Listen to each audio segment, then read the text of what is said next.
Hello all, this is Al Finch. Today I am bringing you the unboxing of a game I've been looking forward to for a very long time, The Bloody Inn. Today we'll look through its components and hopefully, shortly hereafter, I'll get an opportunity to actually play the game down the road. Now, those of you that aren't familiar with The Bloody Inn, my understanding is this was released a number of years ago, and it went out of print, became difficult to find, and now has recently come back into print. As soon as I saw that it was available, I asked my local game store to hold a set aside for me so I could share it with you today. Now, The Bloody Inn is an unusual theme. As one might surmise, it does have something to do with an inn.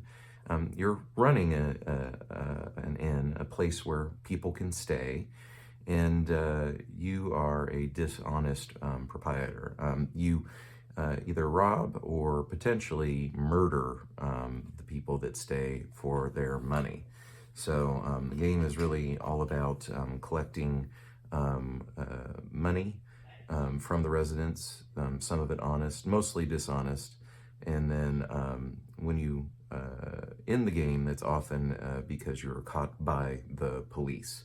So without further ado, let's dig into this thing.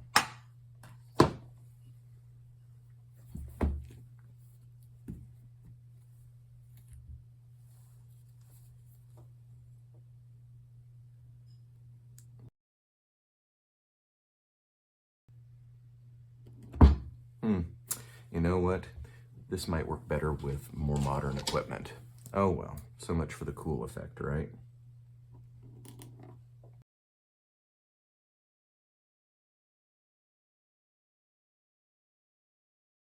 We've got the wrapper off, and a bit of detail on the back. France, 1831, in a remote corner of the Ardèche, the little village of Parisian sees numerous travelers pass through. A family of greedy rural farmers is determined to make its fortune. It's devised a diabolical stratagem to achieve this goal. Invest in an inn so they can rob traveling guests, getting rich without arousing the suspicions of the police. Whether or not their plan will work out, one thing is certain: none of their guests will return.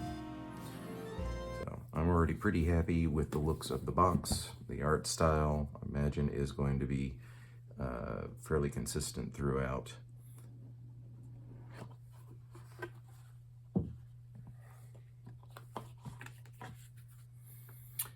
Contents of this particular game should be a set of 78 guest cards, 70 travelers and 8 peasants, 4 player aid cards, 1 in-game board, 1 first player card, 30 10 franc check tokens, 32 key/room service tokens in 4 player colors, 8 red, 8 green, 8 blue, and 8 yellow, 4 white key tokens, 4 wooden discs in 4 player colors, and a rule book. So there we go. There's the rule book.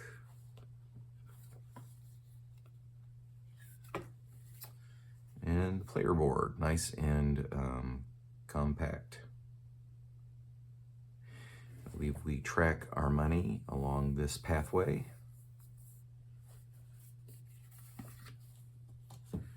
And of course, the unpunched checks and little breakfast tokens and key tokens.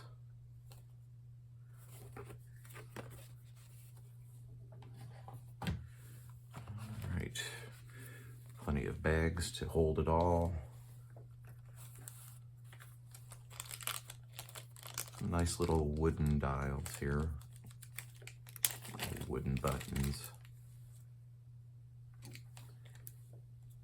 And of course, the deck of cards. I imagine this game probably could get by with much smaller box once everything is punched.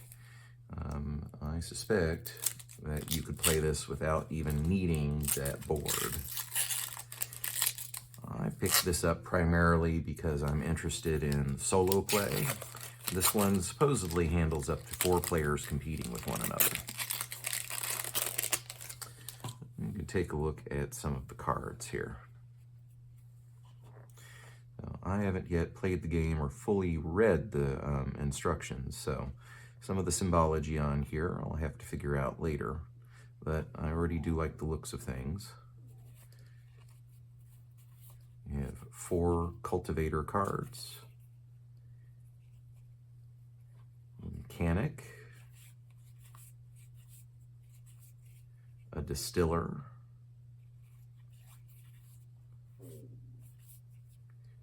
gardener, landscaper, and butcher. Different proportions here. Some of them are more common than others. Newsboy,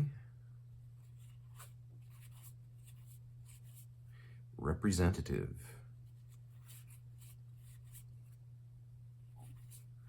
concierge, a grocer, shopkeeper, brewer, baron, viscount. I'm not sure if I'm pronouncing that correctly. Count,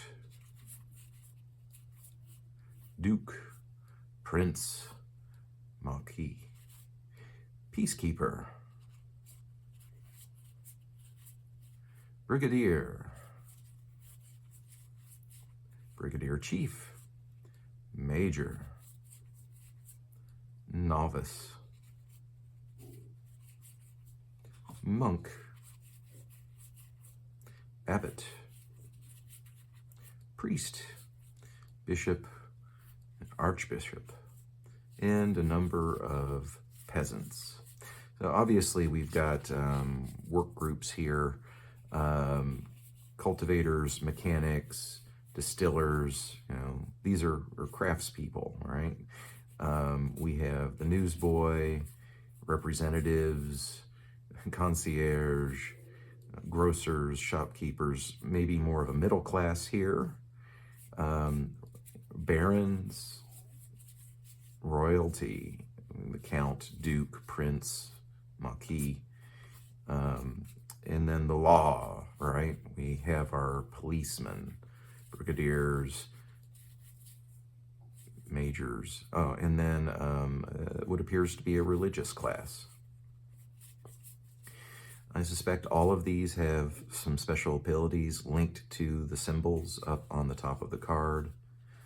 I imagine that they'll have an impact on cost, whether or not you can bribe them and have them help you do the dirty deeds that you need to do. I am fairly happy with the components. The cards feel nice in my hands. They're a little thin, but I suspect that if I'm careful that they'll last a long time. I may well sleeve them. The size of the cards is, I don't think, standard. I think they're a little narrower than your typical cards, so you may have to go out and get something, if you are going to sleeve, that fits this non-standard card size. We do have some rule cards here, a player aid card. This might describe a little bit of what the game's about. Phase 1, we welcome travelers. I presume that we're looking at travelers coming from the deck here. Phase 2 has player actions, and you can do 2 actions in a round. You may bribe a guest, which has that same symbol that we're seeing on a number of the guests up in the corner, like this grocer. It says, take 1 traveler or 2 peasants from the inn into your hand. You may build an annex.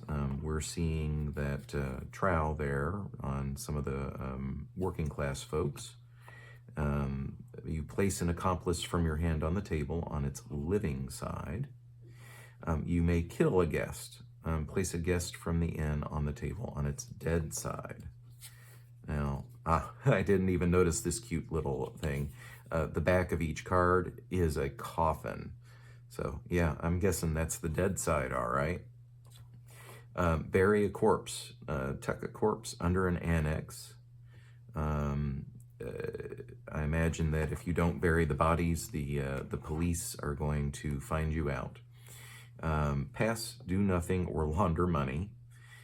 Phase 3, end of round. This is triggers a police investigation. The travelers leave, and then you pay wages.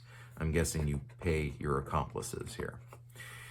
Player aid card is a rank 1 annex, so you can bury a corpse under it. So even this card is actually involved in gameplay. It's not completely useless. Once you know what the actual sequences are, you've got a barn that you can tuck a body under. All right, cultivator, enjoy your rest under the barn. All right, I'm excited to learn how to play this game. As I said, I've heard good things about it. It was unavailable for a good number of years. I will make sure to post a playthrough once I get comfortable with the game. I hope you all enjoyed this little look through the box, and that's all for now.